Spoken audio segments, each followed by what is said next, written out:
Good afternoon to all of you. Today we are going to discuss a very important topic of BSc 6th semester, Unit 3rd, tunnel diode. Actually, tunnel diode is a special type of diode. एक बहुत अलग प्रकार का diode होता है जिसमें speciality क्या है कि ये निगेटिव रेजिस्टेंस शो करता है, वो भी फॉरवर्ड बायस में, यानी कि अग्र अभिनय में। इसे बनाने के लिए पी टाइप और एन टाइप में जो इम्प्योरिटी होती है ग्रोन करने के लिए, इम्प्योरिटी जब हम मिक्स करते हैं तो उसकी मात्रा बहुत ज़्यादा होती है। तो चलिए देखते हैं आज पीएन डायोड क्या है, उसकी वर्किंग क्या है, वो किस प्रिंसिपल पर काम करता है और उसके क्या क्या यूजेस हैं, उसके बारे में हम बात करेंगे। सबसे पहले, what is a tunnel diode? So tunnel diode or Ishaki diode is a type of semiconductor diode that has effectively negative resistance. Yes, this negative resistance property is very different from other PN junction diode due to the quantum mechanical effect. इसका कारण क्या है? Quantum mechanical effect जिसे हम कहते हैं tunneling. It was invented by 1957-58 by Ishaki. Actually, the main name is the Ishaki or Yuriko and Takashi. But Ishaki is very well known. That is why this diode is called the Ishaki diode. A tunnel diode is a actually heavily doped PN junction diode. इसमें जो अपमिश्रण की मात्रा होती है वो बहुत ज़्यादा होती है. When the voltage value increase, current flow decrease. This diode is based on tunneling effect. आपको समझ में आया होगा what is the meaning of the negative resistance. So in forward bias जब हम increase करते हैं किसको, voltage को, तो क्या होता है, करंट जो होती है वो decrease होती है. Why it is called the tunnel diode? Already I said the name tunnel diode is due to the quantum mechanical effect called tunneling.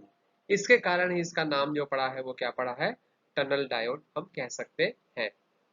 तो टनल डायोड को हमें समझना है होता क्या है, हम मेन ये बात समझते हैं, एनर्जी बैंड से भी समझ लेंगे.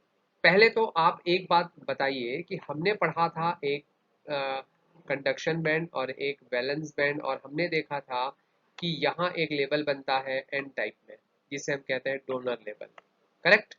और अगर हम पी टाइप में बात करें तो हमने देखा था कि पी टाइप में जो वैलेंस बैंड है उसके नीचे एक लेवल बनता है जिसे हम कहते हैं एक्सेप्टर लेवल. दोनों चीजें हमें क्लियर है. कैसे बनता है? एन टाइप में जब इम्प्योरिटी मिक्स करते हैं तो इलेक्ट्रॉन जो अलग अलग से हमें मिलता है वो इलेक्ट्रॉन्स अपना एक अलग एनर्जी लेवल बनाते हैं जिसे हम कहते हैं डोनर लेवल, करेक्ट है. अगर हम इम्प्योरिटी की मात्रा बढ़ाते जाएंगे तो डेफिनेटली ये डोनर लेवल क्या होते जाएगा, कंडक्शन बैंड के अंदर जाते जाएगा. भाई वो ठीक होते जाएगा, चौड़ा होते जाएगा, ब्रॉड होते जाएगा. ठीक इसी प्रकार जब पी टाइप के इम्प्योरिटी मिलाएंगे तो ये जो एक्सेप्टर लेवल था उसमें होल्स बढ़ेंगे जिससे ये एक्सेप्टर लेवल जो है वो फर्मी लेवल जो है वो कहाँ जाते जाएगा, धीरे धीरे वैलेंस बैंड में चला जाएगा. आ गया समझ में? तो हम देखते हैं कि जनरली अनबाइस्ड कंडीशन में हमें जो डायग्राम दिखता है वो इस प्रकार का दिखता है, जिसमें आप देखिए कंडक्शन बैंड का फर्मी लेवल कंडक्शन बैंड के अंदर चले गया है, जबकि पी टाइप में जो फर्मी लेवल है वो वैलेंस बैंड के अंदर चला गया है. दोनों एक दूसरे के सीध में आ गए हैं.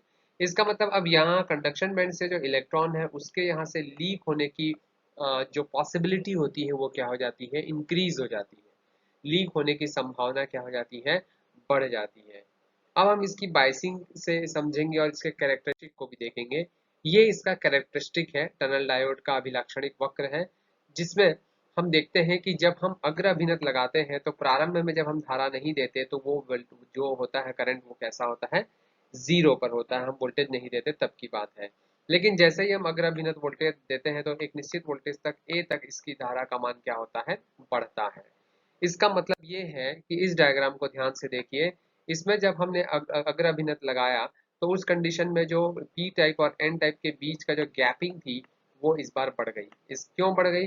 क्योंकि ज़्यादा से ज़्यादा क्या हो गया, और अधिक यहाँ पर बैंड की चौड़ाई बढ़ती गई, जिससे क्या हुआ कि अब इलेक्ट्रॉन जो है यहाँ से यहाँ जाएंगे जिससे करंट इजीली क्या हो पाएगी, फ्लो हो गए. थोड़ा अंतराल जरूर आया ऊर्जा में, लेकिन इलेक्ट्रॉन इजीली पास हो पा रहे हैं.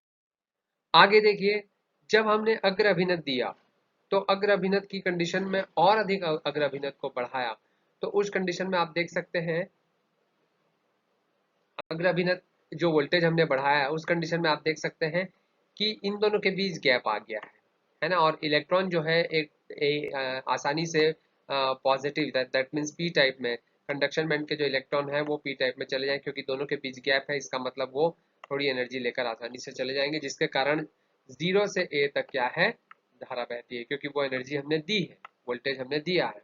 लेकिन जब हम और अधिक मात्रा में फॉरवर्ड बायस को A के बाद भी आगे बढ़ाते हैं, अगर अभिनत वोल्टेज को बढ़ाते हैं, तो आप देखें कि ग्राफ जो है वो डाउन हो रहा है। इसका मतलब दोनों के बीच इतना अधिक गैप आ जाता है कि इलेक्ट्रॉनों की जो संख्या होती है, जो लीक होने की जो संख्या होती है, कंडक्शन बैंड से वैलेंस बैंड की ओर जाने की जो संख्या होती है, वो संख्या जो होती है वो क्या हो जाती है, कम हो जाती है। और यदि संख्या कम होगी तो डेफिनेटली जो होगा वो क्या होगा, आपका इलेक्ट्रॉन जो होगा वो रिसना कम हो जाएगा, कंडक्टिविटी कम हो जाएगी, करंट का फ्लो कम हो जाएगा। इसका मतलब ए से बी तक करंट का फ्लो क्या हो जाता है, कम हो जाता है ना। यही निगेटिव रेजिस्टेंस है कि हम फॉरवर्ड वोल्टेज बढ़ाते हैं तब भी जो धारा का मान है वो बढ़ने की बजाय जो है वो क्या होने लग रहा है, कम होने लग रहा है। और आगे फिर बी के बाद ये जो डायोड होता है, टनल डायोड, वो नॉर्मल पीएन जंक्शन डायोड की तरह क्या करता है, व्यवहार करने लगता है। तो ये पूरे पीएन जंक्शन डायोड का जो कैरेक्टरिस्टिक है और ये उसको समझने का प्रोसेस पूरा का पूरा। तो पहले हमने देखा, क्या देखा कि जब अनबाइस्ड था, लीक हो रहा था, फिर हमने बाइसिंग की, बाइसिंग में थोड़ा वोल्टेज बढ़ा, करंट 0 से तक पॉजिटिव हुई। लेकिन जब हमने और ज़्यादा बढ़ाया तो जो गैप है वो बढ़ गया, यानी कि निगेटिव ग्रेडियंट हुआ, ऋणात्मक ढाल उत्पन्न हुआ।